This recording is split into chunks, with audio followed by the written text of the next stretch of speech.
Licence valid है इनका? हाँ, चलें ये कापी प्रिंट हो गई।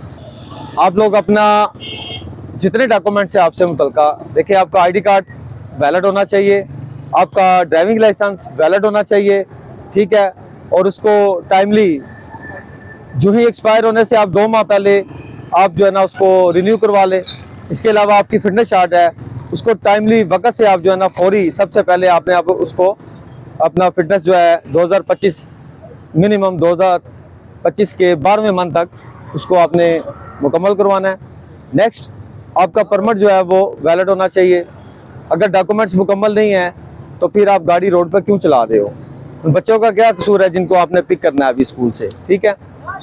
तो अभी हम इनको चलान दे रहे हैं, साथ ब्रीफ भी कर रहे हैं।